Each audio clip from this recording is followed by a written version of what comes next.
Hello and welcome to a live Kerfefe break on Deprogrammed. This is a new channel. If it's your first time here, please hit like and subscribe, or you can just hit subscribe and maybe you hit unlike. I just want to tell you guys who've been waiting in the chat, there's just a daily siren that happens in my new town every day at noon Texas time. And so we're probably going to start every day a couple minutes late just so you don't have to hear that siren. Maybe one day we'll start on time so you can hear what I'm talking about. But today is Monday, May 9th. Welcome everybody in the chat. And I'm not going to keep my guest host waiting. I am here today with Jack Buckby. Hello, Jack. Hello, thanks for having me. How are you? I'm good. For anyone who doesn't know, I just want to tell them we met. I got to interview you on this channel about your whole story about being in the white nationalist right when you were younger, leaving that ideology, leaving that cult of belief, and what that was like for you. And that interview is on this channel if anybody's interested. It was one of the most interesting interviews I've done because I've talked to a lot of people who've left my cult, the social justice left, but you're the only person that I've interviewed who's left an extremist belief system on the right. Yeah, and a lot of the people that do that, as we talked about in the interview, a lot of people that do that typically become super radically left-wing. That's the normal course of action, is they go from being super right-wing to super left-wing, because that's the only way that they can be redeemed as deprogrammed. And they don't consider being just a conservative or even somewhat centrist as being de-radicalized. They think as long as you're still like on the right or not far left, you're still a Nazi to them. So yeah, there's not many people. Well, there are many people like me, but there's not many people like me publicly. Yeah. You're breaking up just a little bit for me. I'm wondering if you're breaking up can the chat tell me, or is it me? I really hope it's not my fault. My internet can be a little bit spotty.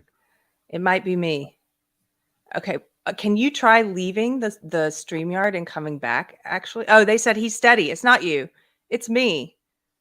That's okay. Weird. Yeah, because I can see it very clear on my screen. Okay. Well, then I'm just it's on my end. They said everything's steady, so we're gonna continue. I wanted to say because of that, because of your experience, everything you've been through. Now, for anyone who doesn't know, you are a counter extremism advocate, is how you describe it, right? Yeah. Yeah, I've done some. I did a research paper a couple of years ago. A lot of my writing is on extremism now. I was working with a think tank for a while. Yeah, I do a lot of stuff, and I also speak to young people behind the scenes who are sort of trying to leave the extreme right. It's my book that I did, not a giant bestseller. I'm not Don Jr. I can't go out and sell 1 million books, but the feedback that I get, the people that read it, a lot of them are young people who got trapped in the same sort of circles I did, and some of them left because of it. So if I helped at least 1, 2, 3 people, then it was all worthwhile. I genuinely care about young people who get trapped in these sort of belief systems and these communities, because they go in sometimes with good intentions, not really realizing what's going on, and it destroys their life. And I think it's so important that we think more about, sure, there's the victims of extremism, but the people who commit it too, when they get wrapped up in this, they're not young forever. They're not young and naive forever. They've got a whole life ahead of them, and they're victims too. Where can people find you? We're going to put this, I know Pirate's putting in the chat, but if they want to find out more about your books or about you, where can they go? Well, they can go on my website that Google doesn't seem to think that you should know about, because if you search my name on Google now, I think it takes like 5 pages to get to my website, and it used to be right at the top. I don't know what's going on there, but it's jackbuckby.co.uk. Cool. Thank you. So I'm here to talk to you about something different. Yeah. I just want to talk about, usually on Mondays, we talk about what's in the news, what's on our mind. And Friday's show, I had Actual Justice Warrior and Nina Infinity, and we didn't even get to our second topic, which I still want to talk about. I have been following the Amber Heard and Johnny Depp trial, not super closely, but enough that I've seen some of the video testimony. And I know you haven't been following it, right? So I've seen bits, and I keep seeing memes. Like the last thing I saw was her sitting there and going, "And then my dog stepped on a bee." And I've no idea what it was. I don't know if it's real or what, but it was the worst acting I've ever seen. Oh no, I didn't see that, so I can't answer that. But she is, in my opinion, now I know there will be people who disagree with me, but in my opinion, she's a disordered personality type. And it's very obvious to me anyway that she's the aggressor, the abuser in that relationship. And it doesn't mean that Johnny Depp handled everything in Right. the best way. You don't when you're in a relationship like that, it's how do you navigate it? So I'm sure he made mistakes, but in terms of who is the abuser and the abuse dynamic, she comes off to me as the abuser and the liar. And in the trial, they brought in a psychiatrist who diagnosed her as having borderline personality disorder. I actually think some of the stuff that you can see on the stand anyway, it reminds me more of narcissism and I think she's a sociopath. Yeah. But it doesn't matter. All of those personality disorders are called cluster B. There's 4 of them. They're all related, and Yeah. I think sometimes people show traits from multiple ones, and so it doesn't really matter. I just think she's disordered personality, and the reason why I want to talk about it is some people have said, this is a big distraction from important things. It is. It is a distraction. I fully admit that. But it's also instructive because we've all met these personality types. I think there's more of them than we realize. And they often get into positions of power. They often become politicians. And even when they don't do that, like we've all interacted with this kind of disordered person in our everyday lives, I believe. And so I wanted to show some of the testimony because I wanted to show some of the tells, I think, things that are tells to look for. So if you're okay with it, I'm going to show you a clip. Let's do it. Let's do it. Okay. Pirate, can you pull that first one up? So this is her on the stand. Now, Johnny Depp testified to, and there's evidence of, there's recordings where she was recording some of their fights. And in the recordings, she's admitting to physically assaulting him. Okay. And there's nothing in there about him assaulting her. Right. He ended up, there's photos of him, there's evidence of him. He had to go to the ER because she threw a bottle at him and it shattered and it sliced his finger off. Right. And so he testified first and he gave, I think, some very moving or startling testimony, but he didn't overact. And I know he's a great actor, and maybe people would think, well, he's acting in his testimony, but it struck me as true in the way he talked about it. And then it was her turn. And a couple things people have pointed out. She has been copying what he's wearing. So after he wears something, she wears something very similar the next day. You're joking. I'm not kidding. Pirate, maybe while this is playing, or while it's playing, I can go find a side-by-side comparison of some of the outfits. It's super creepy, but it also makes sense to me. It's that kind of, a lot of times these people, they're mimicking.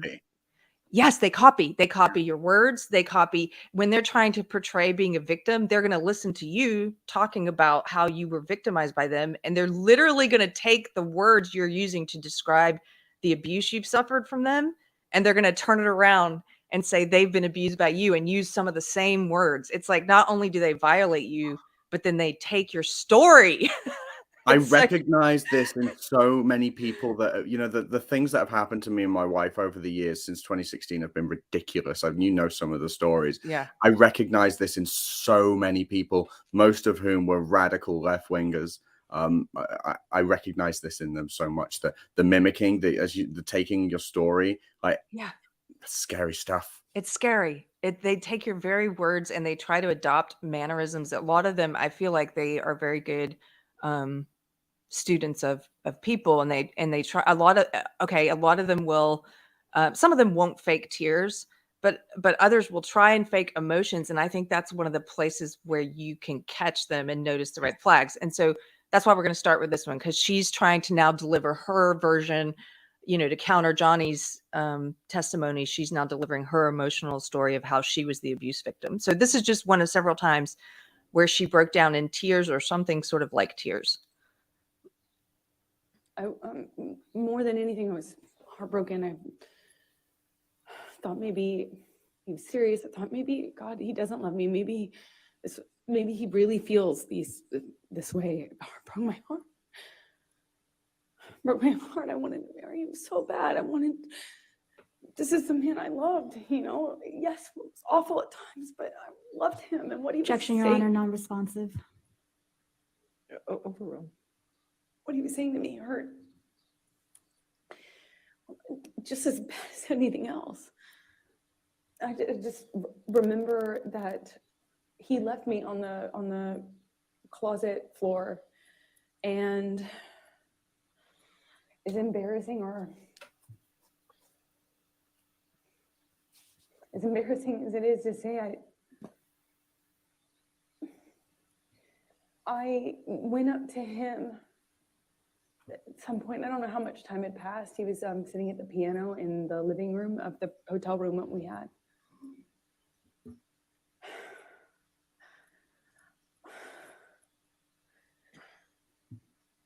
It's so, I know it may be hard to understand.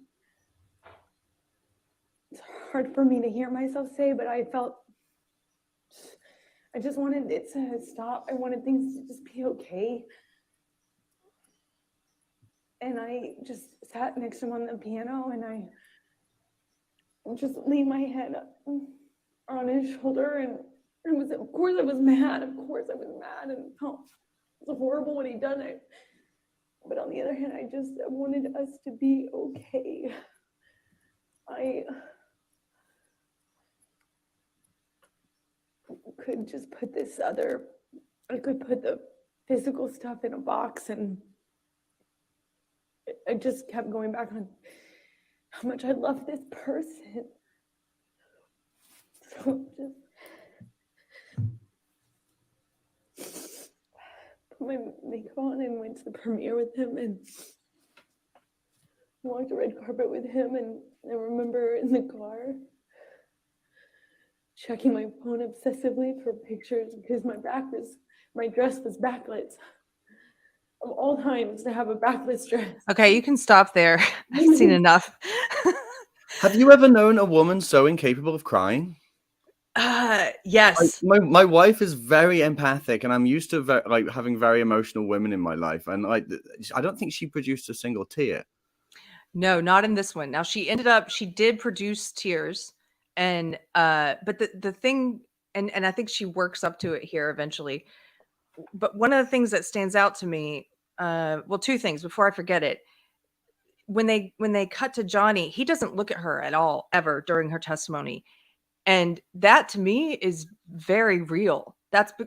If I were in a room with one of the people who stalked me, I could not look at, I don't Same. want to think about them. I don't want to, it would make me sick.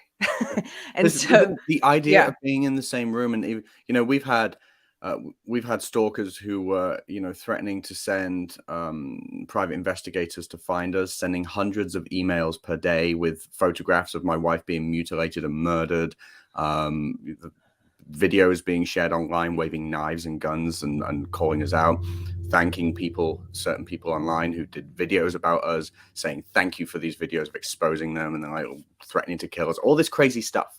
And you know, we've thought, like, we've had police involved and stuff, and we've had so many issues, and we thought, are we stupid for not like taking action against some of these people who do this stuff and going to court, and just the idea of being in the same room as these people, like sometimes the trauma is so much that you just want to let it go. Yes, exactly. And you don't know, you're like, I should fight back, but also having to be plugged into them, which they want anyway. And even no matter how you're plugged into them, they want you plugged into them. Right. And it just, for me, this is truth, realistic, that he would not be looking at her for a reason. And also because it's got to be infuriating to sit there and hear your abuser lie and invert the story in front of everyone, like to make you want to vomit, right? Like I could not look.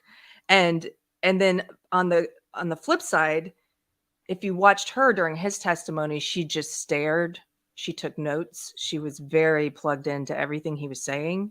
I think she was taking notes in part because she was thinking about how she was going to, you know, spin this in her way, what parts she was going to borrow.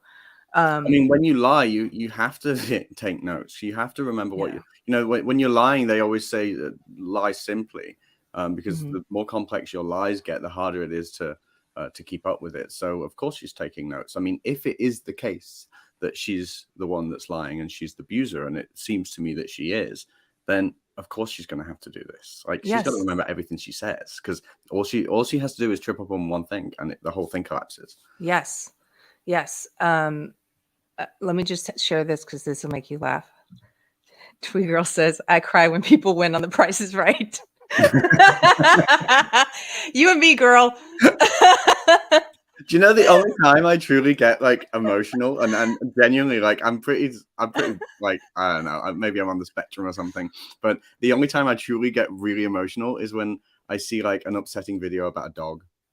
Oh, yeah, that'll do it. Dogs just break my heart. I love them so much. That's some of the few times I've seen my dad cry is having to do with a dog, or I think men are just in general less emotional on the surface in terms of tears as a form of catharsis. But I've seen my husband cry, but it's a lot more rare than me. I mean, I cried 2 nights ago. We were watching a documentary about Randy Rhoads, the guitarist who died in a plane crash, and it was like I don't have a connection to Randy Rhoads. I'm not a musician like him. I don't have that, but still, it was Ozzy Osbourne was giving a tribute, and it was like, oh, okay, chokes you up, So I just sent you some pictures, Tomsky. We can put these on the screen in a second. But the other thing I wanted to point out, so here's some of the let's wait a second. The other thing I wanted to point out about her testimony, well, as someone who hasn't watched a lot of it, does it strike you as acting or as real? It strikes me as acting, because like, why is she doing like this so much? Like she's trying to like force that she's crying. Like you only do that when there's tears coming out of your eyes. So what's that about?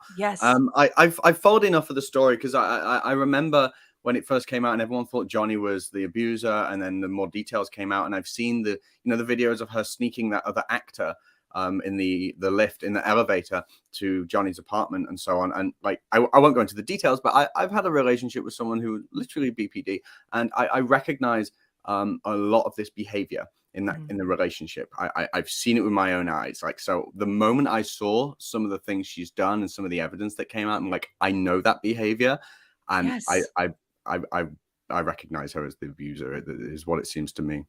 Yeah, my gut is just knowing some of those red flags and just watching it. It's like she is working up and trying to cry. She is altering her voice to make it sound like she's choked up, but there's no tears yet. It's like trying to mimic nonverbal or some verbal cues to trigger in you an emotional response to her, because empathetic people cry easily when other people are upset. It will trigger that in you, and without you even realizing it, it's sort of like you're kind of believing her now because you're crying when she's crying, but she's not crying. She's like this, and it's a lot of the voice manipulation, the swallowing, all that stuff that makes you think that there's tears there, but she's building up like an actor. Yeah. And eventually she does get to that place of crying, but it's even when she cries, she's not trying to hold the tears back. People don't like crying in front of others. It's embarrassing. Yeah. Usually when you see someone be overcome by emotion, it happens fast. Yep. Their face is flushed. They're trying to stop themselves from crying. Do you know a good example of this is Kyle Rittenhouse when he had his PTSD breakdown? You're absolutely right. I have that video queued up. We're going to watch that one because I want to compare a couple of these. So I think she's totally faking. And I think she's a bad actress, and she should have hired Jodie Foster to play her role in the testimony. I don't know anything about what I've never seen most movies. I'm one of those people where people say, "Have you seen this film?" And I say no, and they go, "What? You haven't seen that?" I get that constantly because I don't watch films. But what I'm curious about is she a better actor in the movies? I don't think so. She can't even play herself. Like, if you can't play yourself, then what is she doing? Okay, well, there's one clip. We're not going to show it. I'll just tell you about it because we'll have to go find it. I don't want to get distracted. But there's one clip from the testimony where she's got a tissue and she puts it and then she snorts something. I saw that. And what'd you think? So I mentioned it to Martina, my wife, and she was like, "Oh, come on, Jack! Like, you must have, like, maybe she's just picking a bogey with, like, and trying to be sly about it." And like, maybe. Maybe. I don't know. But then I saw this video where she's got this water bottle, and as soon as the police officer comes by, she immediately like just fumbles and puts it in her pocket. But then I'm thinking, well, what could be in the water bottle? Was she hiding? So I don't know. Like, I think it's very easy. Listen, there's a lot of people that have said a lot of things about like me or Martina over the years, and they will back it up and saying, well, the logic dictates that this must mean this and blah, blah, blah. And it's very easy to say things when you're far away and distant, and you put two and two together and you try and create like a elaborate argument, and it makes sense to you. But if you're closer to them and like you really know what's going on, like, it's not always the case. So it's very easy for us to sit back and go, oh, that looks like she's snorting coke. It does look like that, but I actually maybe she had a bogey. Like, you yeah, know? I agree with you. There's no way to know. She could be trying to like stop her nose from running. However, if she was snorting something, I kind of agree with my friend Nina. I don't think it was coke. I think there are things that you can sniff that make you cry, like different peppers and stuff. Like, Interesting. yeah. So, and actors have some. It's if she was sniffing anything, if she was, Right. I think it was something to help produce tears. Right. My I can't personal imagine she would 100% speculation. I mean, imagine getting into a courtroom with cocaine. No. Surely they have dogs, or don't they have, like, at least in England, they have the machines that you have to go through, and they scan everything that's in your bag, and they empty your pockets and all that. So I don't know. Yeah, I don't think it's drugs, but well, so Pirate, before we move on to the next video, I did want to show you this. So look at what he's wearing, and then look at what she's wearing the very next day. Oh, wow. And then scroll down. Even the same little pin on the tie. What the hell? Yeah. And then scroll down. It's kind of crazy. The day after, each day, something very similar that she's wearing. This is like Meghan Markle dressing up as Diana. Yeah. Have you seen that, by the way? I have. That's crazy. Like, I didn't know about this. I was showed it, and some of the outfits are just exactly the same. She insists she never knew anything about the royals when she met Harry, but there's all this information about how she was obsessed with Diana as a child, so she was completely lying about it. I think she wanted to be the next Diana. I've got a lot to say about Meghan Markle. Absolutely. And it's funny you mentioned her, because she's another one who I think is a full-blown narcissist, sociopath. Just my opinion. I mean, like, all the tells. All the tells are there. And, you know, I'm a royalist, and I mean, I've literally got the Queen right here. But with Markle, she wanted the best of both worlds, because, yeah, she's a narcissist. When you become a royal, it's not just a life of luxury. And in fact, oftentimes it's not a life of luxury. It's luxury in the sense that you live in a big house and you get like fancy meals. But the work that comes with it is quite a lot. The exposure that comes with it is so much that most people would crack. You know, that's why I admire the Queen for being on the throne for 70 years. Like, it's incredible. Wow. And Markle came along thinking, well, I can be the next Diana. I can find an exciting new role within the royal family, as she put it. And she wanted to be political and royal. You can't do both. It's one or the other. If you're going to be royal, you can't talk politics. That's how it works. She wanted both. And that's narcissism. That's her thinking she can change an institution that is God knows how long, that is fundamentally important to British society, and actually to about a third of the world's population, because a third of the world's population is still in the British Commonwealth under the Queen. That's real narcissism. And the moment I saw those pictures of her dressed like Diana, I'm like, I knew it. I knew it. Yeah. And she reminds me of her. Yeah, it's purposeful. It's to trigger that in you, that Pavlovian response of, oh, she reminds me of. It's why politicians get vocal coaching to sound like popular politicians they want you to think of. The Beto, for example, I don't have any proof, but I swear he's taken vocal lessons to enunciate and to deliver his speech with the same cadence as Obama. Like they Interesting. Yeah, it's a psychological thing that kind of pulls you in, and people who would love Obama will be reminded of him in the way you speak. I can see that, because you're right. I get, like, I couldn't put my finger on it, but I get Obama vibes from him. That's really interesting. And, you know, Maggie Thatcher did it too, although it's a slightly different dynamic because Margaret Thatcher, she, you know, first female British prime minister, she had voice coaching to make her voice deeper. And so when you hear Thatcher, she's got a very deep voice, you know, and it was to make people think of her as more masculine and authoritative because nobody wanted to hear her screeching in Parliament, you know, because, you know, when women get angry or upset, the voice gets higher. Whereas with a man, it tends to get lower. So they taught her to keep it low and it worked. And, you know, she was being seen, you know, whether they liked her or not, she was seen as a very authoritative, strong woman.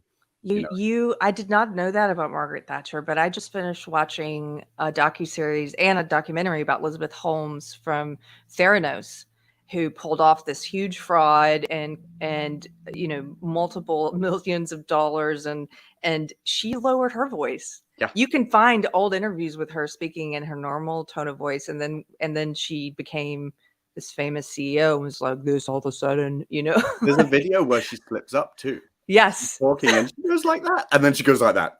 Yeah. Well, what we're doing here at Theranos is we're going to be taking a drop of blood. And also, she was mimicking Steve Jobs. She was wearing yes, the turtleneck. The turtleneck. You're right. The way he dressed. Gosh, creepy. These people are creepy. You know, I never thought about Cluster B. I've had a Cluster B person or people in my life over the years. I never really thought about it. And it was only from watching Josh's podcast, Disaffected, I learned what it was. And then I met you, and I've seen all these people on my Twitter now talking about Cluster B. And it's like, holy hell, this is everywhere.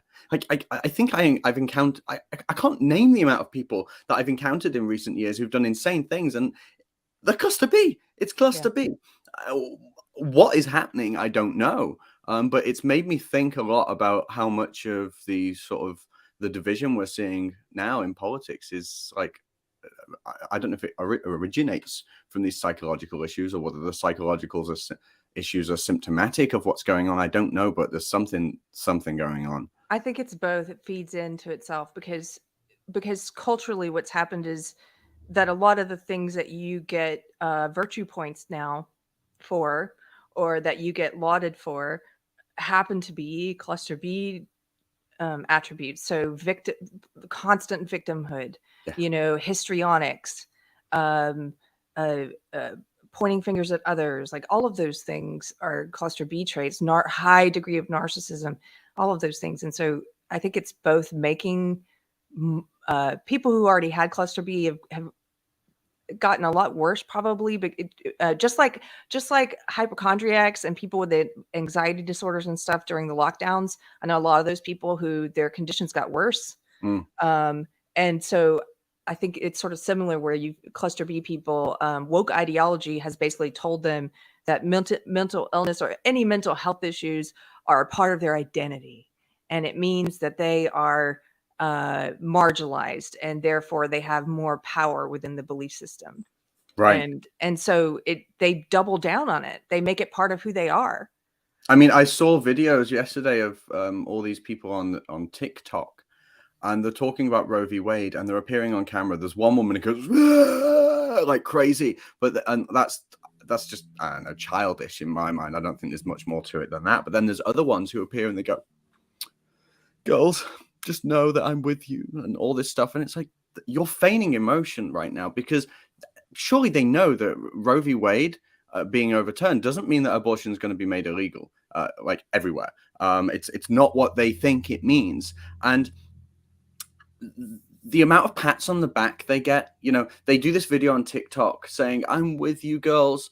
I'm so sorry that you can't kill a 9-month-old child that's about to, you know, like some of these laws that they're doing, it's literally 9-month-old children who are about to be born, and that they were going to allow that to be aborted. And they're feigning this emotion, and they're getting pats on the back in the form of likes, and every like is a dopamine hit. And it's such a big sort of ego feeder to appear on TikTok, pretending to be sad and talking to your fellow girls. You know, these people have problems, and it's similar to what we talked about in the interview as well. Is it's not just feeding the ego. It's not just knowing that people are watching you, thinking that's such a good person. Look at her crying over this issue. Look at her crying over what's happening to other women. It's not just that, it's a need to be part of a community. And I think there's a lot of reasons why people want to do that. Maybe it's like maybe it's the decline of religion. Maybe it's just the decline of general community.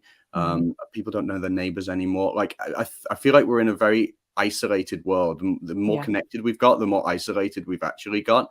And so we have these people who are desperate for community. They'll go online, feign emotion, get pats on the back, and feel like they're part of a club. That's how you join extremist communities. It's how it's worked in the far right. It's how it's working in the far left as well.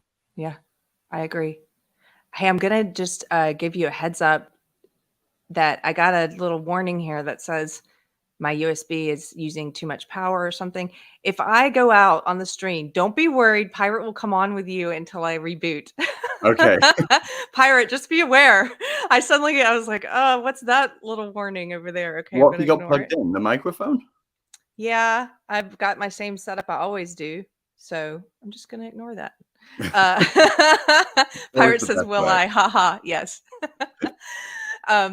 Okay, so I wanted to show one other. So I think it's instructive to watch her because I think she's a good illustration of one of these disordered personality types in society, and I think she's faking. And it's obvious if you look closely at the way she's trying to manufacture tears instead of hold tears back. There's another one that we saw recently in public doing this, and that's Jussie Smollett. If you can pull that one up, Pirate, we've queued it up right to the part. Sweatshirt, it had marks on it, like spots on it when you have a bad bleach job. So then I was like, there's bleach on me too. So when the police came, I kept the clothes on.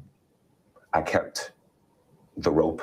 So you had the rope on the entire time? I mean, it wasn't like wrapped around, but yeah, it was around because I wanted them to see. I wanted them to see what this was. I told them what happened, everything. No, actually, Pirate, skip ahead to 5:15. Sorry. 5 minutes, 15 seconds. Skip back to 5:15.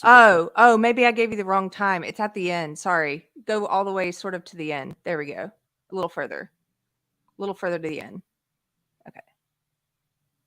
Got the letter. Absolutely. Just because on the letter, it had a stick figure hanging from a tree with a gun pointing towards it, with the words that said Smollett. It does not take anything away from people that are not able to do that. This is good. I fought back. They ran off. I didn't. What do you say to a young gay man, a young gay person? To learn to fight. And I don't just mean like learn to fight. I mean, learn to fight. Learn to be a fighter. I am not advocating violence at all. So let's be clear about that. If you're gonna die, fight until you do. Because if you don't fight, you have no chance. I have fought for love. I'm an advocate. I respect too much the people who I am now one of those people who have been attacked in any way. You do such a disservice when you lie about things like this. If the attackers are never found, how will you be able to heal?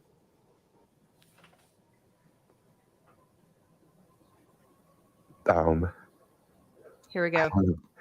Let's just hope that they are. You know what I'm saying? Like, let's. He's a better actor. Let's. I was talking to a friend and I said, I just want them to find them. And she said, sweetie, they're not gonna find them. That just made me so angry because, so I'm just gonna be left here with this? You know what I'm saying? Like, I'm just gonna be left here with like, so they get to go free and go about their life and possibly attack someone else. And I'm here to left with the aftermath of this bull. That's not cool to me. That's not okay. So you can stop there. I understand. Therese says, I really wish Liar's pants would actually catch on fire. That'd be an actual hate crime. So what do you, and we all know he was lying. There were many of us who suspected it at the time and just stayed quiet to see how things turned out. I was one of those people from the beginning who was like, I don't believe this dude, but I'm not going to say anything. Right. Right. And but now the narrative, the mainstream media admits, you know, this guy was lying. But if you were just watching that and you didn't know anything, I think, what do you think? I think he's a little bit more believable than Amber, but I still think there are tells there. Yeah, so I think when he got emotional, it was way more believable than Amber. The only part of it that I thought was fake is when he went sort of that was slightly too much. But the rest of it, Yeah. like, it was good. It was good acting. But you know who I saw in him just before he started crying? Elizabeth Warren.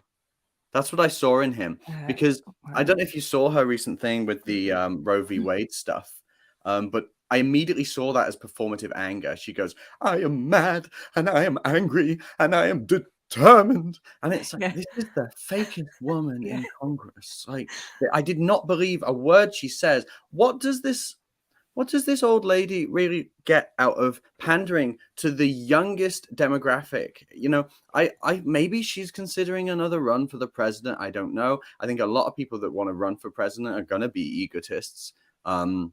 It's just part and parcel.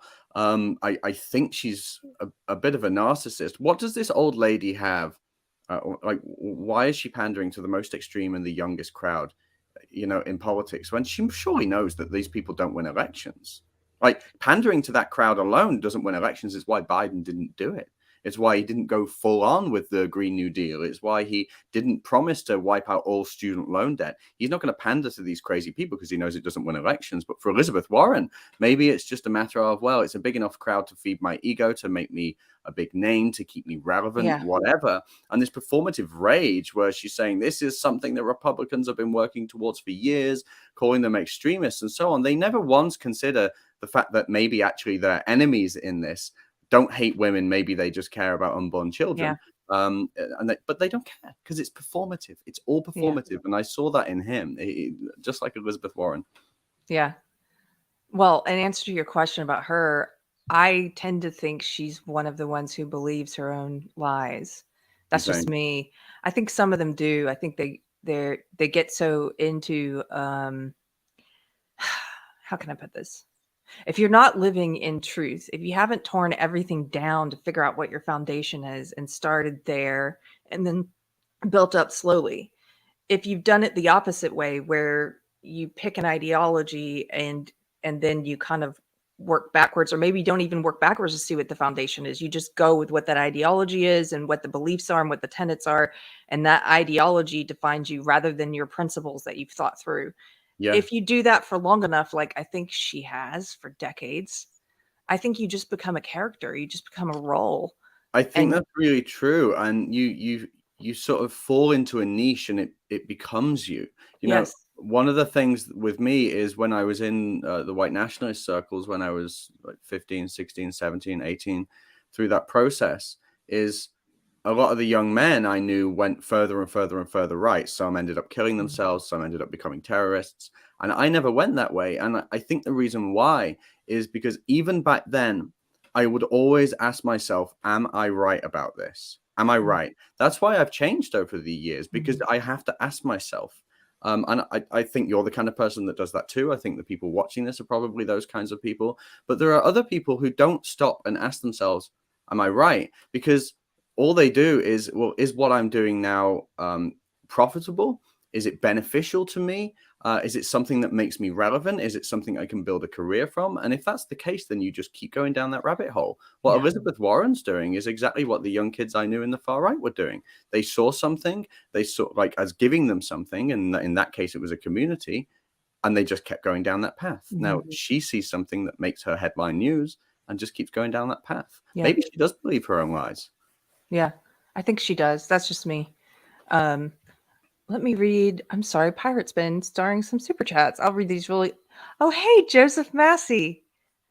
I'm going to talk to Joseph soon. He's a poet, if you guys don't know it. And you can find him on Twitter. He's got a new book out. And anyway, thank you, Joseph. He says, my entire face spontaneously leaks over sad songs in the grocery store. Yes.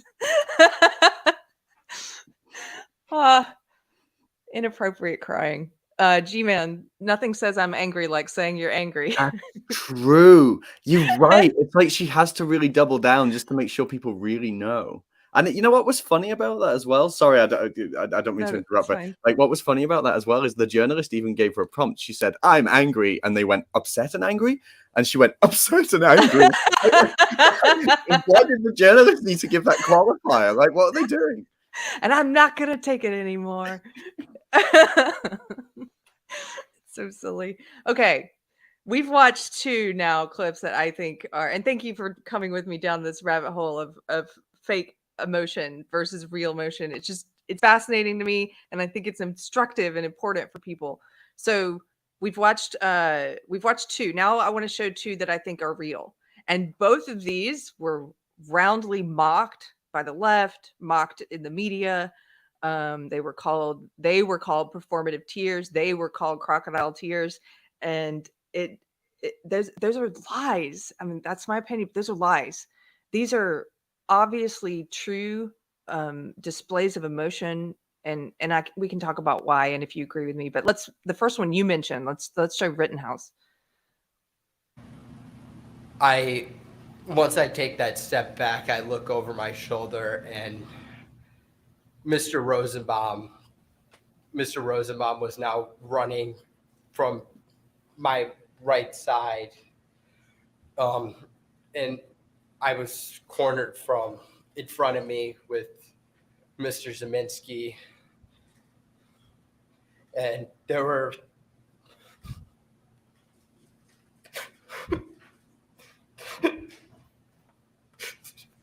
there were 3 people right there. Take a deep breath, Kyle.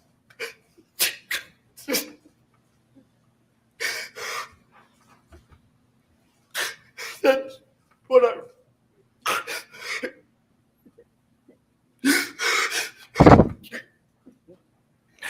that's where I run. We're gonna just take it. Time for our break. Yeah. You can, So this one is so real. I can't you almost can't watch it without It's it making difficult you to watch. cry if you're a person who cries easily. Yeah, it's difficult to watch. It's What- so cool. You know, I have a friend with PTSD from the military, and I recognized it immediately. That's PTSD. The kid killed a person, like, and he not only killed a person, he killed someone he didn't want to kill. Yeah. How is that not real? And it you know, we're talking about here the performative sort of anger and tears of people like Elizabeth Warren.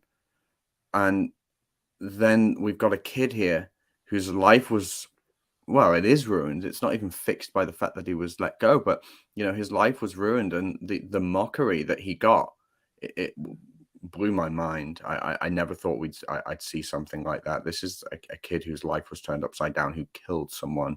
Who, imagine living with that for the rest of your life, and the mockery and hatred that I saw this guy get. It's like, I really feel for the kid. I'm impressed by him, actually, in the wake of it all, that people make the memes of him crying and stuff, and he shares them. Like, I mean, good for him. That's probably the way, you know, to get past it, to sort of own it or whatever. But you know, that kid's strong. He's a strong kid. Strong.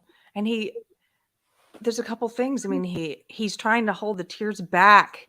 He's not trying to produce them, Right. like Amber Heard. He's trying to talk through it and can't. Yes, he can't talk through it. His face gets flushed. He's trying to stop and stay focused. It's not a there's none of that kind of leading up to it, like she's doing with the, you know, the voice changes to make it sound like you're crying, and he's not doing any of that. He's not performing it for you. And anyway, I agree with you, and people in the chat agree. Like, it's hard to watch that one. It chokes you up. It's sad. And okay, on a similar note, there was another one I thought of that I thought was very real and that touched me at the time, and this was Kavanaugh. And when he was being grilled and accused of all these things that I don't believe he did, his response, I thought, was perfectly appropriate for someone if you are being accused of all these things you haven't done, and your character's being assassinated, and your whole family's dealing with your character being assassinated, and you're being defamed on a public stage simply because you were nominated for this job. And he was angry but measured. He wasn't screaming like a lunatic. He was angry but measured. And then he broke up at this one part when he started talking about his daughter.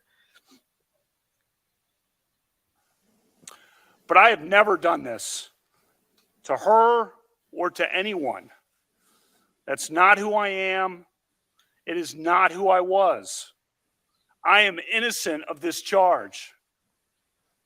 I intend no ill will to Dr. Ford and her family. The other night, Ashley and my daughter Liza said their prayers, and little Liza, all of 10 years old,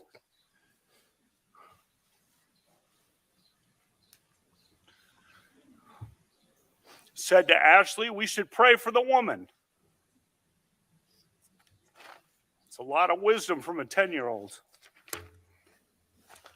You can stop there. No ill. His voice breaks. He's trying to hold it back. He's reliving his daughter, his little daughter, having this moment of grace for the people who are putting him through this. That's real. Yeah, I don't doubt for a moment. And, it also hit me that how often have you ever heard one of these woke activists say that I intend no ill will to someone? Yeah. I've never heard that from their mouths, never. And, it's something I think about a lot is I've never tried to even in the worst days of the political stuff I used to do a long time ago, I've never sat and gone out of my way and thought, how can I ruin this person's life? I don't have any ill will to even the people who've done terrible things to me or about me. I just don't think like that. And I think a lot of people on our side think like that too. And when I say our side now, it's increasingly not becoming, it's not left or right. And then some people say, well, it's freedom against tyranny. And it's now becoming more like, actually, it's just decency versus, I don't know, like a combination of mental illness and genuine evil. That's what it's become. That's why we have people who have never been considered right wing or something are now being lumped in as conservatives, is because the right left dichotomy has changed. I think it's mentally ill, evil people versus decent, sane, nice people. That's all it is now. I agree. I think increasingly that these personality disorders used to be called character disorders. I didn't know that. That was something I learned from Slocum. They were called character disorders, meaning because they're very different than a kind of mental illness that you experience in passing, and that maybe lots of different people experience, like depression or anxiety at different periods of your life. You might experience depression or anxiety.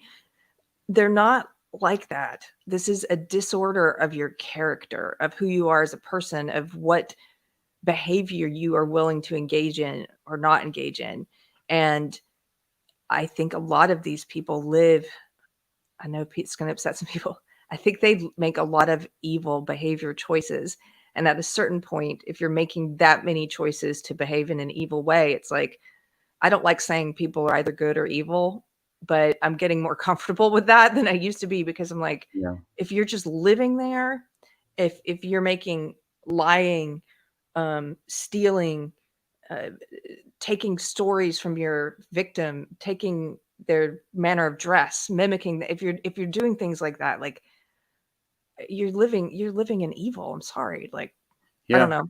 No, I think so too. And it's, we look at the Amber Heard stuff, and if there was no evidence of her sneaking men into Johnny Depp's apartment and stuff like that, I wouldn't be casting judgment, because it's very hard to say with these things without evidence.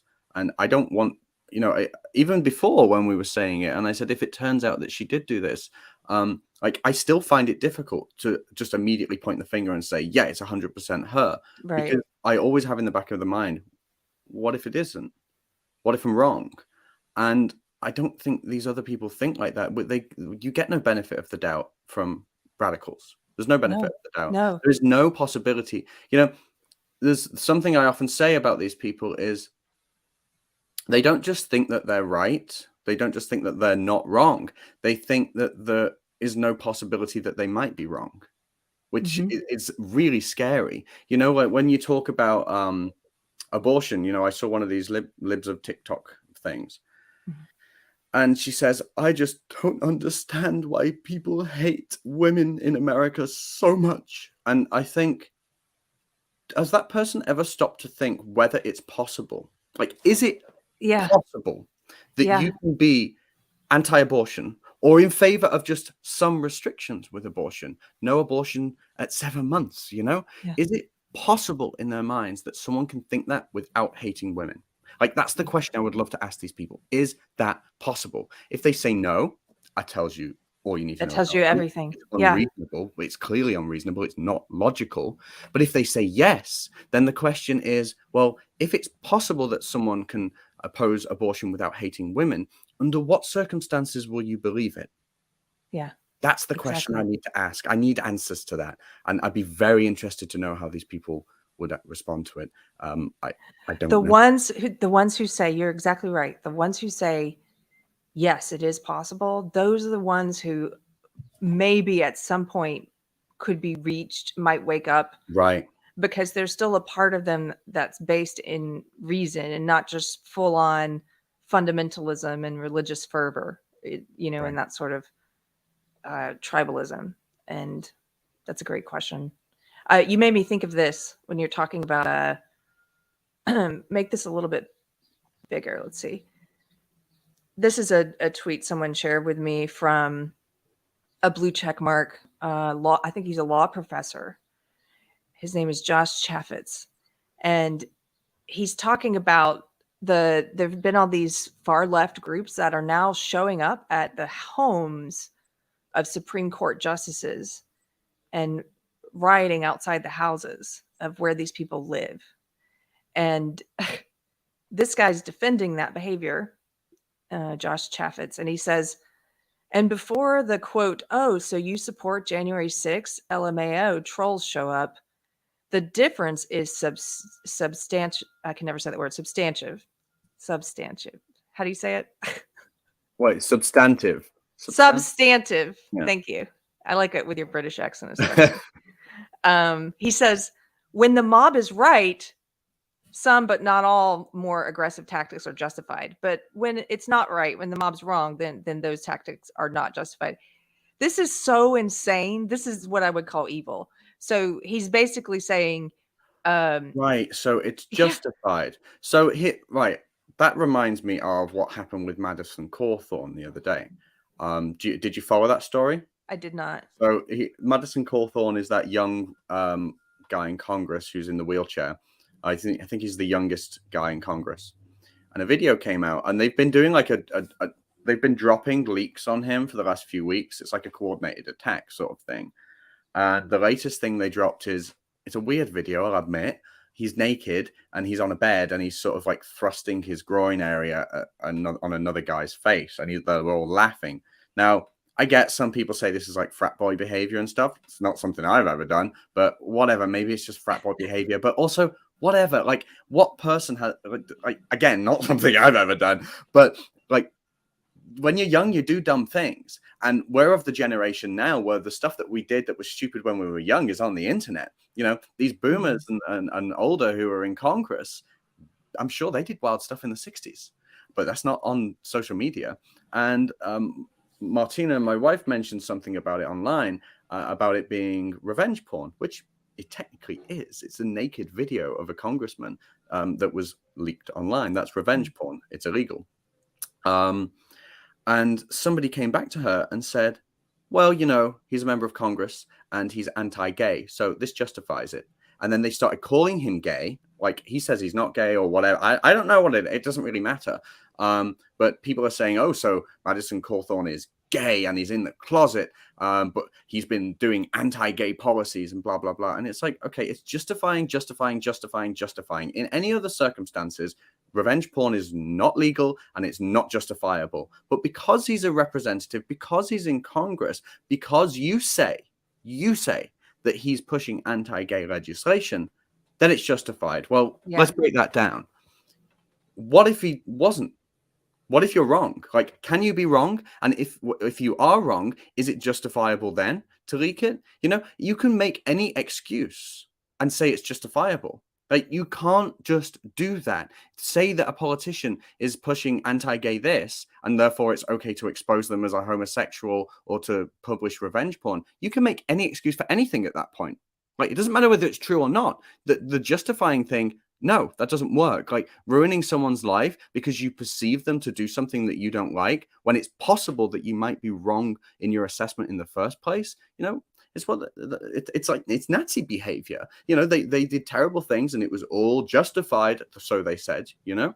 Yeah, you've hit the nail on the head, because, by the way, Chuck Barbecue is in chat. Thank you, sir. He's the one that shared that tweet with me. I did see you there.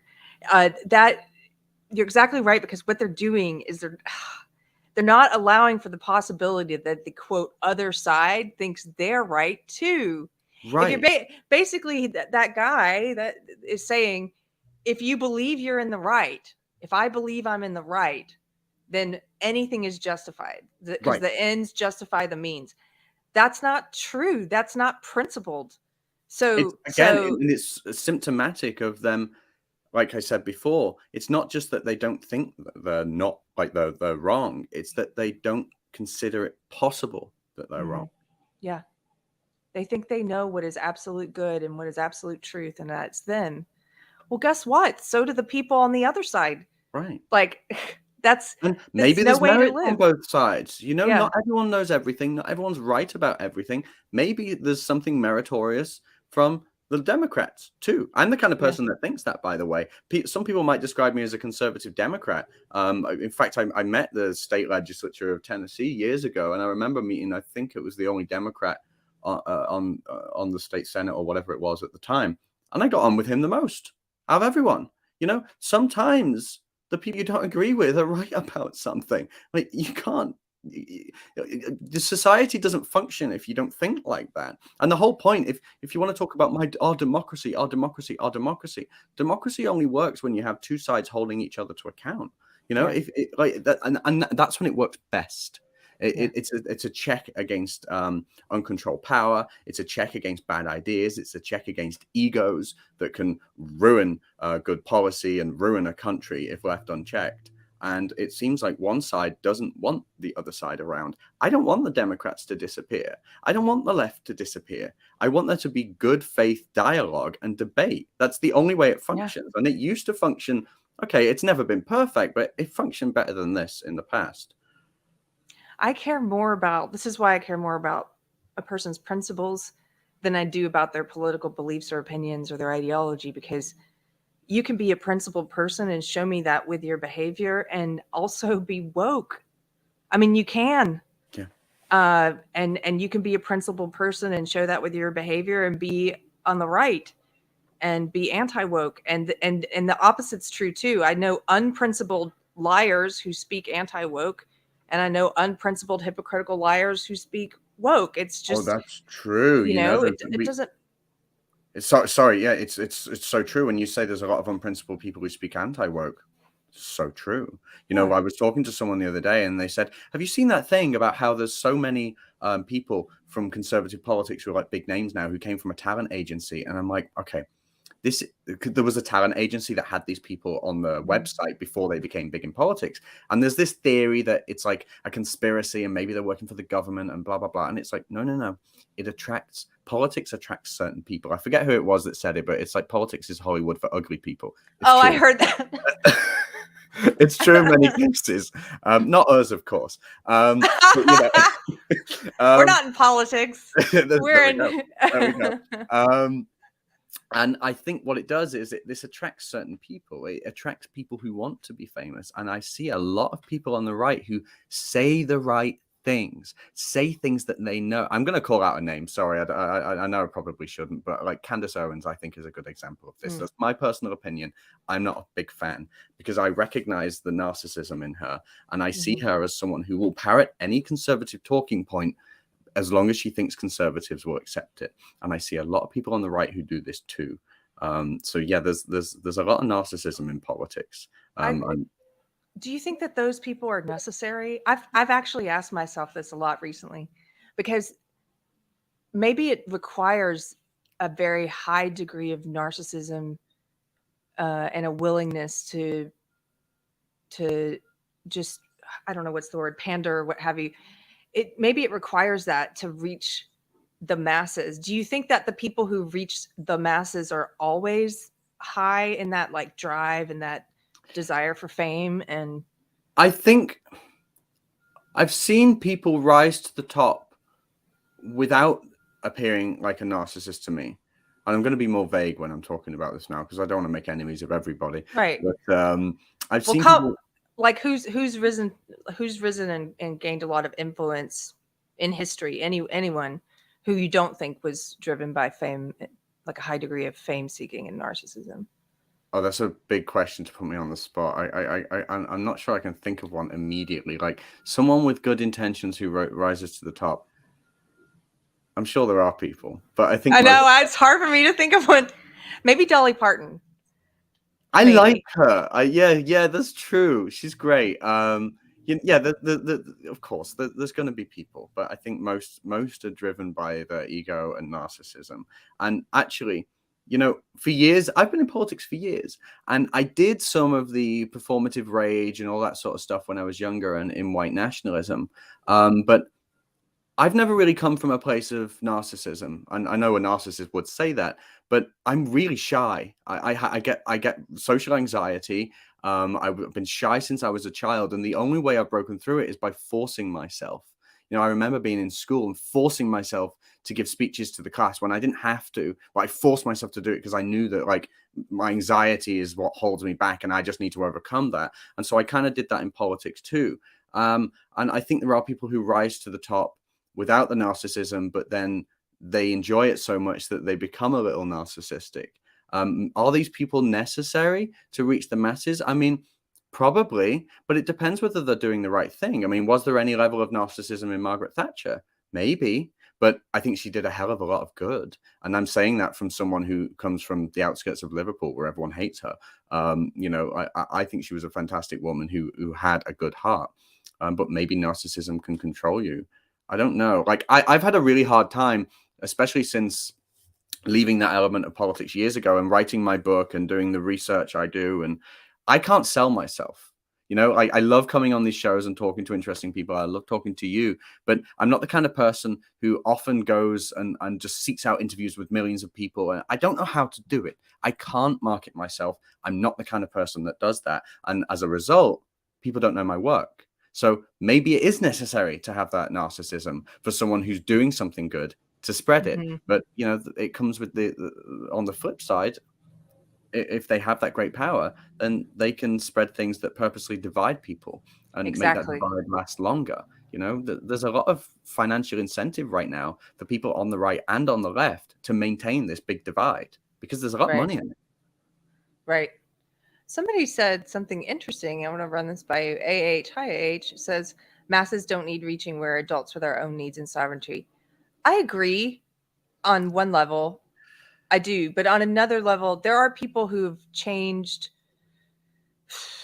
helped to change the world for the better, like Martin Luther King Jr.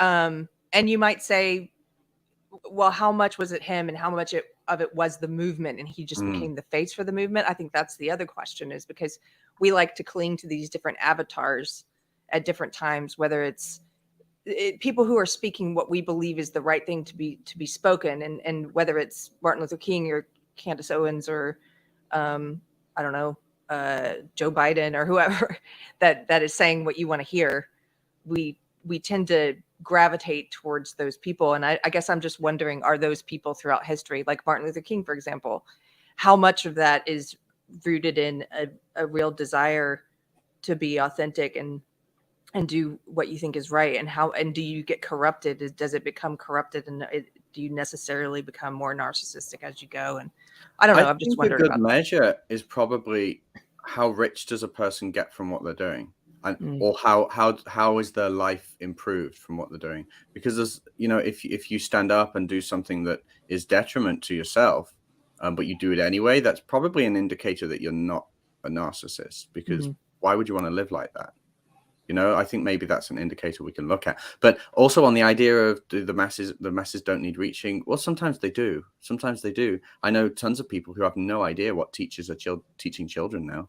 So if you talk about these insane things of, you know, telling children to switch their gender or go through puberty blockers or whatever, a lot of people don't know about it. A lot of people don't know about it because a lot of people aren't on Twitter, and it's on Twitter where you see these crazy videos of these teachers. If you're not on there, you don't see it.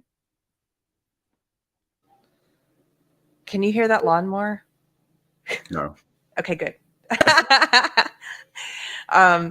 Well, I could talk about this forever. This kind of conversation, I don't know, it just really interests me about people and personalities and what makes people tick, and disordered people especially. But I also wanted to hit to some of the other news items and things that you're interested in that you maybe brought. I know you brought a story about Putin that I wasn't aware of. Yeah, I just sent a thing in the chat. I was saying maybe ignore the Mariupol story. It doesn't really fit the conversation so well. But, you know, basically just I've been writing a lot about Ukraine lately. And just to summarize, it's the Victory Day parade today in Russia and in the former Soviet states, which is the victory over the Nazi Germany. It's when surrendered. And it's a big national holiday in Russia. And, you know, it's interesting because we've been predicting what Putin's going to do on Victory Day. And for a long time, it looked like what he was trying to do was end the war. He wanted to end the war in Ukraine on May 9th because the intention was to make it look like a second victory over the Nazis. Because, of course, Putin's excuse this entire time has been that Ukraine needs to be denazified. And the excuse for that was this Azov battalion, which is a volunteer infantry in the eastern Donbass region, which has been fighting with Russia for years, is a neo-Nazi sort of infantry. It's like 900 members. Like, it's not the entire country, and it's certainly not representative of the country. In fact, there's polls that show that Ukraine is one of the most welcoming states for Jews in Eastern Europe. So this stuff from Putin is nonsense, and it'll just be interesting to see what comes of this Victory Day parade today, because he's got to do something. He's got to find some kind of victory in this, and whether he can't say he won the war.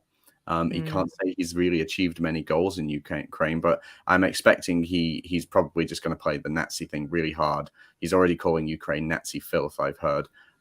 So it'll be interesting to see what happens today. But that's another one of these people that it's so manipulative, it's scary. What's your read on him? Because you probably know a lot more about him than I do. I got to talk to Konstantin Kisin, who shed a lot of light on Ukraine for me, but and I watched a few of Putin's speeches with translation, and I know what my gut said about him, but what is your take on him? Well, you know, he's KGB through and through. Like, you don't know when to believe anything that comes out of this man's mouth. You don't know when to believe anything. This idea that Ukraine is Nazi filth, like, I see right through it. Like, and he knows he's lying. Like, how much of it is narcissism and how much of it is just symptomatic of just the fact that this is the remnants of the Soviet Union that are still there and still in power in Russia. And, you know, this is a man who has like the support of like 80% of the Russian people, which, if the polls are accurate, that is. Some say they are, some say they're not. How much of it is narcissism, I don't know. It's really just a corruption and clinging to power, really. And to hell with the consequences. And actually, what's scary about this now is the more that Russia loses, and they're not doing well. They've been pushed out of central Ukraine. They're now in the eastern Donbass region, and they're not making the gains that they wanted. They've not even taken Mariupol, which is where they're holding the Victory Day parade in Ukraine. They've not even taken hold of that yet. They have a lot of work to do, and they're running out of smart missiles. They're back to using dumb bombs, which means that there's no precision guidance. And the manufacturing facilities in Russia can't keep up with demand for rockets. So as Russia is losing and losing and losing and losing. And when you push like one of these narcissistic people into a corner like that, God knows what they're going to do. Like, maybe they'll try and get rid of him with a coup, but like, Putin is not going to want to be embarrassed. And that's genuinely scary because their tactical nuclear missiles are on standby. Like, that's how close we are at this stage. We have a narcissist who's being embarrassed on the public stage, and he's in control of nuclear weapons. That's terrifying. Yeah. Therese says, but Zelensky is awful too. There are no good guys in any of this. I mean, yeah, I mean, like, I know very little. Maybe, like, don't really have a position on Zelensky so much, but what Russia is doing is objectively wrong. The claims that Ukraine is a Nazi country is wrong. And where's the justification in purposely targeting residential buildings and destroying major population centers full of Ukrainian citizens? Now, there's Russian soldiers raping Ukrainian women. I mean the war crime investigations that are ongoing at the International Criminal Court in Ukraine too. We're going to see a lot of terrible things come out of this. And yeah, maybe whatever anyone's position on Zelensky might be, and there's things people can say about him, like what's happening to the victims, like the people in Ukraine, is heartbreaking, and I just don't see how it's justified. Mm-hmm. Yeah. Was there anything else? Did you want to touch on Elon Musk today, or no? I mean, if you want to do another episode, I mean, I don't know how long does this go on for? Forever. No, we we do. We usually go for another half hour at least. Okay, well, maybe we can do Elon. I mean, I just wrote a piece about this that was meant to go out, and it was kind of like the way I see it with Elon. Like we were talking before about how it's not a like right versus left thing anymore, and it's not even freedom versus like authoritarianism. It's just good versus bad. But that's how simple it's got now, which is how we've got a 2012 liberal who's now considered a conservative white. Actually, they call him a white nationalist. They call him a white nationalist now. Have you seen this? Elon? Yeah. No, but I'm not because surprised. He didn't speak out against the separate, like the apartheid in South Africa. So he's a white nationalist now, which mind blowing. You know, this is a man who, you know, Tesla is apparently providing support to people in Texas, employees who want to get abortions outside of the state because of the heartbeat law. Heartbeat bill. Which I'm personally in favor of, by the way. I've never really been one way or the other on abortion, but I don't think it's unreasonable to put a limit on, you know, on abortion, you know, and maybe a heartbeat is not a bad idea. Maybe that is a good sort of line for it. Maybe developing a brainstem is a good line. I don't understand how, sorry, I'm going on a complete tangent here, but what I don't understand on this abortion issue is why does nobody consider like something like the heartbeat law as actually a good compromise? Yeah, because like people can still access it, and if you monitor your health well enough and you take precautions well enough, as a responsible adult should be, if you're having sex, you should be a responsible adult and think about things like this. Then you can still access that abortion if you want or need to, but you have a certain amount of time to do it. I mean, that sounds like a great compromise to me. But you know, it's also most abortions are already performed during that period. It's right. It's not like this affects the majority of people. It's no. I tend to agree with you. I have no problem with the heartbeat bill. My opinions on abortion are continuing to evolve, but for anybody who's like, oh, we're this whole thing with Tesla, I think all of that is virtue signaling. All these companies are like, oh, for the poor women who have to be shuttled across the state lines. It's like, it's more gimmick and it's more posturing than it is anything else. I mean, maybe it's gimmick, maybe it's posturing, or maybe it's just representative of the fact that Elon Musk isn't a conservative, like, and he's never claimed to be, and maybe that's why he's doing. But also maybe it is also because he's getting so much heat right now that he's doing this. But the fact that we've got a guy like this who's now being considered conservative, it tells us quite a lot about where we've gone. You know, isn't it amazing? Like we see people, I've seen people saying, why would you want another billionaire to control another big tech company? It's like, I don't want another big billionaire controlling a massive tech company, but isn't it nice to have one that's sane? I'll take it. But yeah, like in the meantime, like eventually I'd like to see it all completely decentralized and broken up. I actually agree with Elizabeth Warren on that one. How about that? Anything is better than what has been happening. I actually did a thread this morning because I just was thinking about this a bit since last week or the week before, whenever it was that he announced the acquisition of Twitter. I saw some threads on my friends' Facebook walls where there were a lot of lefties who were saying that there's no censorship on Twitter, that there's no censorship in big tech. And if there is, that it's very, very, very small. It's not worth even talking about. And instead of assuming that they're lying or that they are hiding the truth or denying the truth, I started to assume, well, maybe this is really what they believe, because when you're in an echo chamber, I used to be in a social justice echo chamber.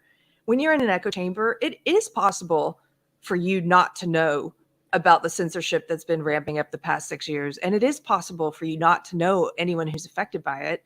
Yeah. And so I was sort of trying to lay that out in a thread, because I just thought, like, they don't even, like, if they know me, I'm someone who's been affected by it with temporary bans and shadow bans and down throttling posts and having to remove posts. And I know people who, multiple people, just off the top of my head, I was like, Drunk 3PO, Jay, he was permabanned on Twitter just for showing a clip of Gina Carano that had the sexy saxophone music behind it. And they said that's copyrighted music. But there's thousands upon thousands of clips of copyrighted music on Twitter. What they do, they all of these big tech companies, they constantly expand the terms of service and make it more vague and more broad, so they can selectively apply it, these vague and broad rules, to the people they want to target. People like Drunk 3PO, who doesn't even talk about politics that much. He talks about he talks about the culture war and entertainment, but he's a wrong thinker. So he got permabanned. Heel versus Babyface, Az got permabanned. Why? He quoted a line sarcastically from Game of Thrones, "All men must die." That's a quote. It's the name of an episode. They banned him. Yet if you Google that phrase on Twitter, there's thousands of posts like that are still up. Search Twitter for "kill all men." Tell me, have a think about how many posts are there, and they leave it up. Yeah, they leave it up.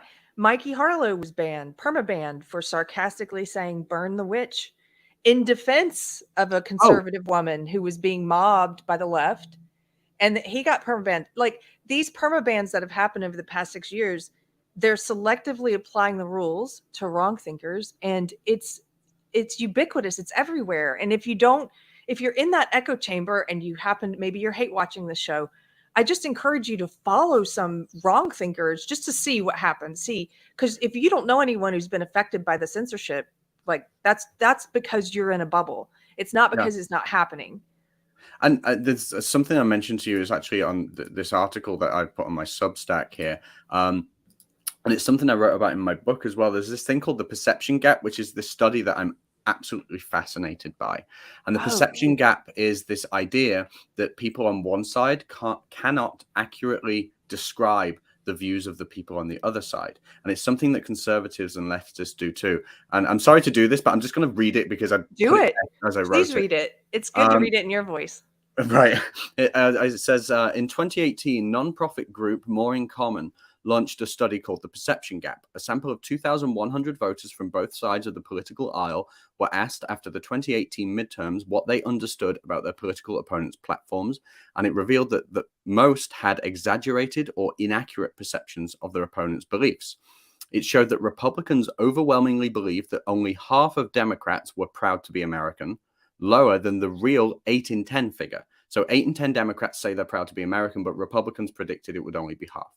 Similarly, Democrat respondents said that only half of Republicans believe that racism still exists, but actually 8 in 10 Republican voters said that racism still exists. And what's more, 9 in 10 Republicans believe that properly controlled immigration could be good for the country, but Democrats only predicted it would be 5 in 10. So people don't know what the other side is saying. And when you start censoring people on these online platforms where people talk, that makes that problem way worse. And what's even scarier is Twitter is actually the worst example of this perception gap, because the study also found that those that read the news, quote, most of the time had a perception of their political opponent's views that was 3 times more distorted than those who read the news only now and then. Yes. So people on Twitter are plugged into the news all the time.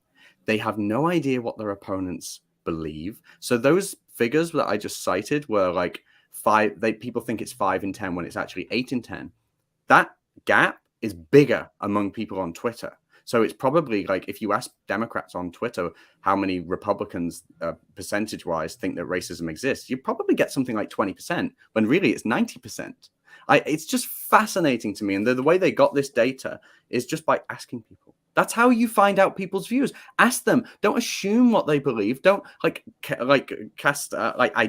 project your idea of what they are onto those people. Ask them. If you ask a neo-Nazi if they're a neo-Nazi, or like ask them their views on Jews, they'll tell you. They'll tell you. Yeah. You know, and you know, it's just fascinating. There's a figure in here that I didn't include in this article, but I think it's in my book, and it found that with every degree somebody gets from university, the perception gap becomes bigger. I believe that. Absolutely. Isn't that incredible work? Yes. I'm surprised nobody talks about this, because I've been fascinated with it for 4 years. And I believe, like, if you go to the Perception Gap website, you can do a test and you can like feed into the data, and it's always improving. But this gap is so huge. And what Elon is doing is taking a platform where this perception gap is so huge, where the narrative is so skewed, and he's bringing back one side of the argument. That's so necessary to hear from people who are being banned. We need that open discourse. We need to know what people are saying and what people believe, because if you just keep banning and silencing one side, you don't know what people really believe. On the other hand, actually, also you're radicalizing people, because you're driving people into online communities. I'll tell you, a lot of people who've been banned on Twitter have become way more radical than they used to be. Oh yeah. Yeah. And you would know, and that's what's feeding into it. Yeah, they get banned and then they go underground, and they become because now you've just fed into their confirmation bias that everyone's against them and they must be right. And you know, they're who has welcome arms, the places on the web or the dark web where you can go where you won't be banned, and that's who they're listening to now. It's like you just push people there. Yeah. And by the way, I'm as I say, I'm not very good at advertising, but I know that I should do this. If anyone wants to read this stuff, I have a Substack. I'm not very good at this stuff. Every now and again, I'll write something and not know where to put it. So I figured I might as well get a Substack. It will go on my website, jackbuckby.co.uk, but I don't know how you find me on Substack. Like, just Google Pirate can find you and put you in the chat. Okay, thank you very much. We'll write you a jingle. We'll write a jingle for your Substack. Go to I love Substack, and you can just play it. See, I don't even know how this works. Like, it's like a web page I have or something. I Google myself to find my Substack. I Google Jack Buckby Substack. There you are. And find it that way. jackbuckby.substack.com. Okay, there we go. That's how I find myself. But isn't that amazing? Like people don't think of the Twitter thing like that. They just see it as what is it? The potato from CNN said. He said if I went to a party and there were no rules, I wouldn't want to go to that party. And was like, have you ever been 18 years old? Yeah. Because that sounds like a great party to me. But that kind of nonsense. No, it's they try and trivialize it and make it like, oh, you want to say mean things on Twitter and you can't? Poor you. No, it's way more consequential than that. Way more consequential. It's so important. It's like we've gotten to a place where people who believe that they're liberals are supporting censorship now. How did that happen? I mean, that was a big wake-up call for me, was seeing some of my friends on the left supporting banning Alex Jones. And I'm like, but you're supposed to be liberal. Like, what are you doing? It doesn't matter if you agree with him or not. Actually, a friend used that same line with me. This was a few years ago when they first deplatformed Alex Jones from everything except Twitter. And then my friend who thinks he's a liberal was sharing a petition to get him kicked off Twitter too. He's like, it's the last place he is. Let's get him kicked off Twitter. And I was like, aren't you a liberal? And we started talking about it. And he said, well, if I go to a party, I don't want Alex Jones to be there. And it's like, okay, but Twitter, you don't have to follow Alex Jones. He doesn't have to be at your party. Right. You can be on Twitter without ever interacting with him. Right. You know, it's just that mentality, and then to be so in the dark about what you are and what your beliefs are, and to actually believe you're a liberal when you support liberal things, it blows my mind. This is something I call the whack-a-mole approach. It's they're so righteous in what they believe, they think that everyone other than them is an extremist, which is a whole different conversation in of itself, because there's so many people who pitch themselves as moderates now who are genuinely extreme. And I don't know why conservatives are so afraid of using this word extremist, because it's what they are, and we need to be using that language and talking about it. But this whack-a-mole approach that these extremists have in getting rid of the people that they think are extremists, and some of them are, by the way, There are some people who've been banned from Twitter who are extremists. But this whack-a-mole approach of going, oh, look, there's one, bang, let's get that one. There's another one, bang, let's get that. What's that doing? Is that making them go away? No. Is that making the audiences go away? Not really, because they just find other avenues. And then it becomes deeper underground and harder to monitor. And if they're an actual extremist, do you want to monitor them or not? I would want to monitor them. I want to know what they're up to. But no, you're driving them into underground, dark online communities.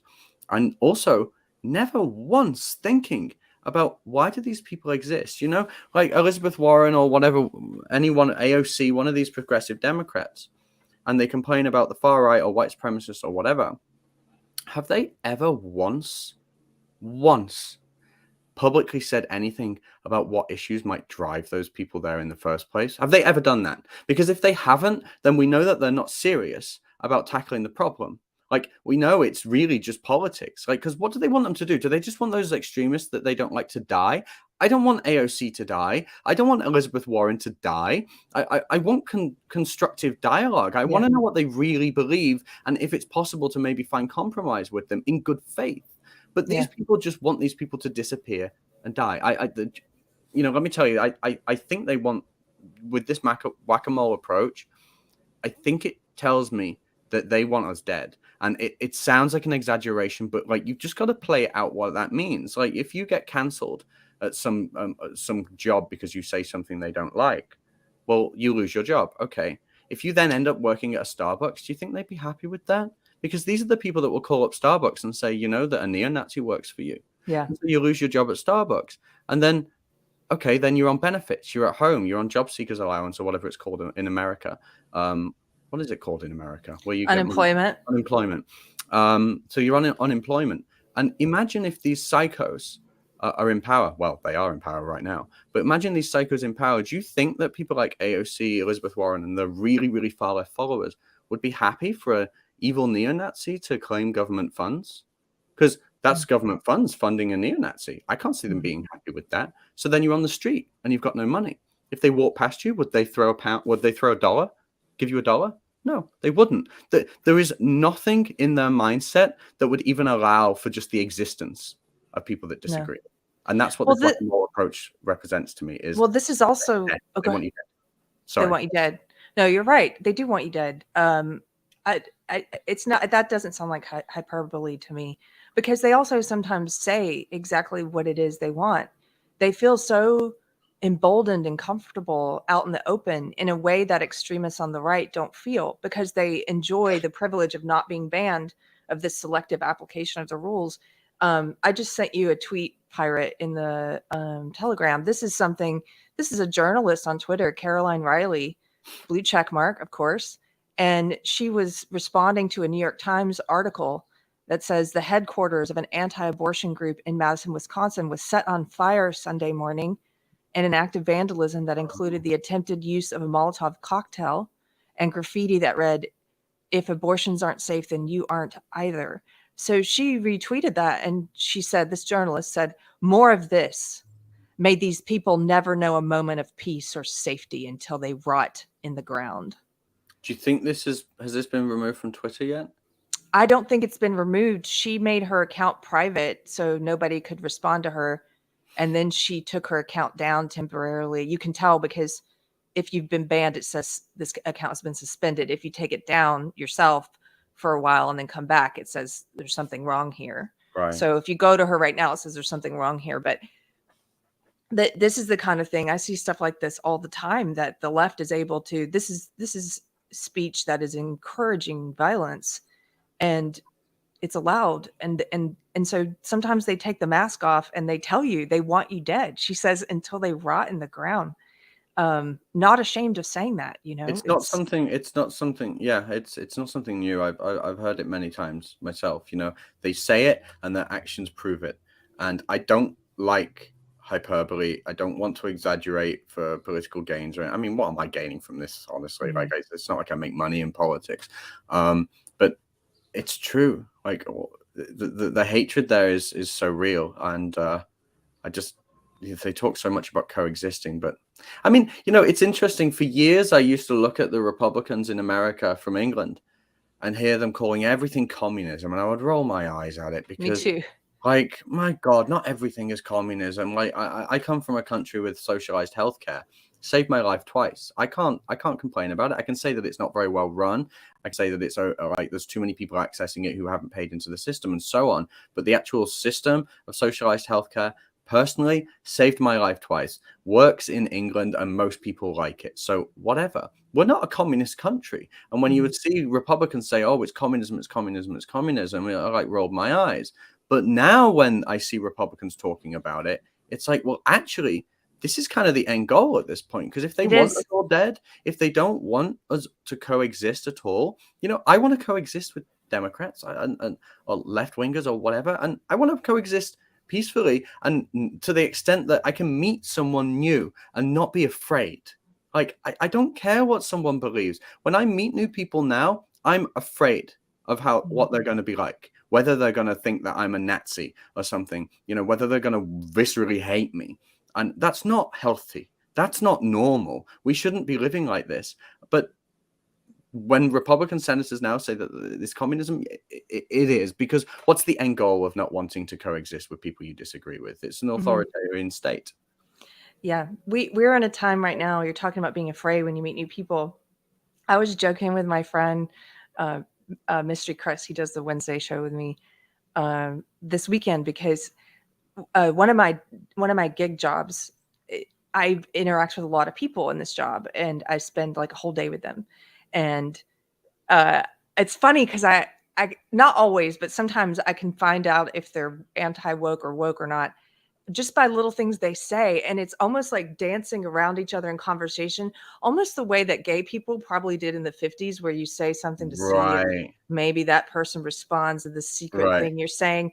And it's that kind of funny, like just, and then when the air gets let out of the balloon, if they find out that you're not woke and they're not woke, and then it's just this absolute freedom afterwards. Yeah. And I kind of love it. I mean, I don't like that we have to censor ourselves, but I kind of Yeah. love like letting the air out of that balloon a little bit and seeing what happens. And I do it with yeah. cab drivers.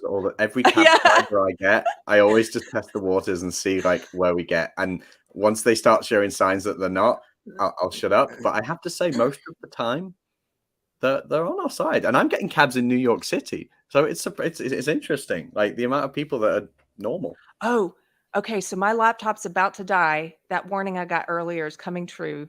My Okay. battery's okay. So we got to wrap up. I'm sorry. Let's do the super chats real fast. Cheeky Mayor. I hope I'm not turning into a narcissist. I have decided to run for city council. Lady, that is awesome. Do it. No, you're exactly the kind of person who needs to run because you don't want to do it. Mandy, hello, lady. She says, do you give your guests a pre-show disclaimer that you're a Russian bot and they must endure? Welcome, you've got mail. No, and I don't, because I'm not a Russian bot. I don't even speak a word of Russian. Okay, guys, we're gonna roll out of here quickly because my computer's about to go off. So, Jack, thank you so much for hanging out today. I'm sorry for the abrupt ending. It's fine with me, and thanks so much, and thanks everyone for watching. Cool. Okay.